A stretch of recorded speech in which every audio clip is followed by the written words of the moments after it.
This is TheHande's Top 5 Mortal Kombat game. I'm a huge Mortal Kombat fan, have been since I first saw the Mortal Kombat movie.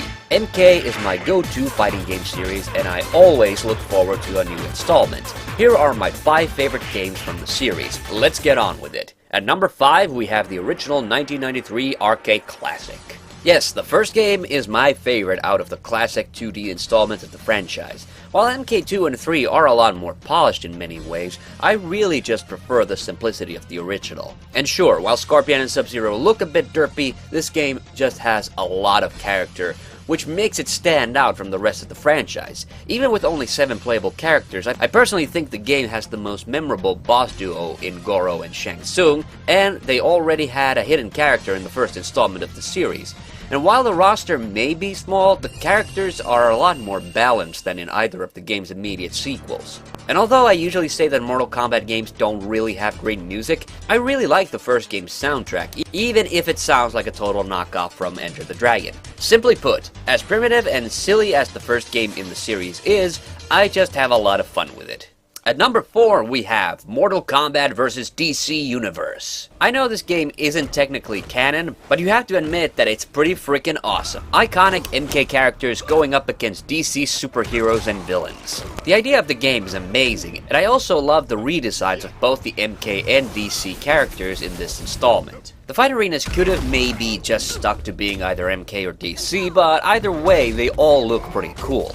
I also just like the selection of characters for the roster. Even though there are 3 Batman characters there, it's still a lot more reasonable than in Injustice. They might as well have just called it Batman the Fighting Game. MK vs DC is definitely at its best when played with 2 players to create those dream matches you want, and the arcade mode also lets you choose if you want to just fight MK or DC characters or a mix of both. All around, this is a solid game, so you might wonder why it isn't any higher. The reason is that the game doesn't offer enough content for the solo player experience, which is how I play most of my fighting games. You can beat each of the 2 story modes in about an hour, and there aren't even any unlockable characters. Plus, you can beat the arcade mode as all the characters pretty quickly, which is a bit cheap. And unfortunately, there are a few characters who are really sucky to play as, like Green Lantern, so the roster isn't as good as it could have been. Still, a pretty awesome game. Number 3, Mortal Kombat Armageddon.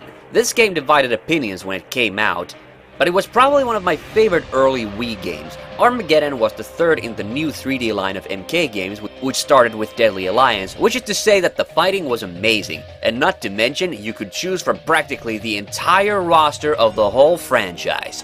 Jesus! Plus, Armageddon had a lot of cool features like creating your own character, a built-in racing game, as well as the brilliant Conquest mode. Sure, you only got to play as one character, but it was fun and challenging, and the cutscenes made it feel like you were watching a new Mortal Kombat film. Overall, there was just a lot to sink your teeth into, and I definitely played this title for all it's worth. So, why isn't it higher? Ironically, for the same reason as MK vs DC. Although you need to play the game a lot to make the character creation tool be really awesome, Midway shot itself in the foot by completely messing up the arcade mode. Sure, you have the ringside fatalities, which for someone like myself who is terrible at fatalities, it was actually a lot of fun to just kill off your opponent in a very gory way. However, there was no motivation for beating the arcade mode as all the characters, since all the character endings are exactly the same. What? Also, you earn currency much faster in survival mode anyway, and on top of that, there are only 4 unlockable characters. Sure, the roster is plenty big to start with, but what I think they should have done instead was to keep at least half of it unlockable, so there would have been some reason to keep playing the arcade mode. Once again, this game is just a whole lot more fun with friends because of all the cool combinations of character matches you can create, since the gameplay is still solid and the environments are great. And I definitely appreciated seeing old faces from installments past like Motaro, Baraka, and hands down the sexiest MK character, Shiva. Armageddon is definitely a must-have for any serious MK fan, but it left perhaps a little too much for improvement. Number 2, Mortal Kombat Deadly Alliance. With this game, I officially became a fan of the Mortal Kombat video games. I had played MK1 and 2 before this, but only briefly on Super Nintendo. Deadly Alliance is the game that resurrected the franchise after fans got a little tired of it in the late 90s. Midway really hit the nail on the head by introducing the alternate fighting styles, which just made the game all the more diverse and tactical.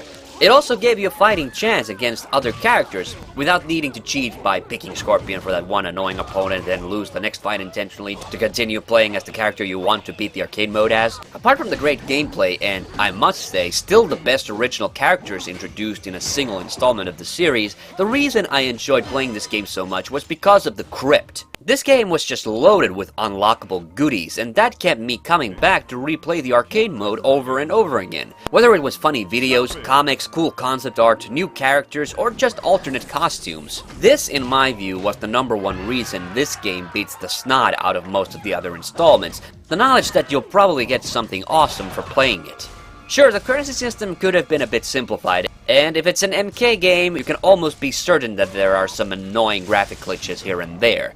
But the fun factor and the ballsiness of the installment, where they killed off the series protagonist right at the get-go, was pretty fucking amazing. Deadly Alliance is still, in my view, one of the crowning installments of the series, and one of my favorite GameCube games to top it all off. And #1, Mortal Kombat 9. Yup.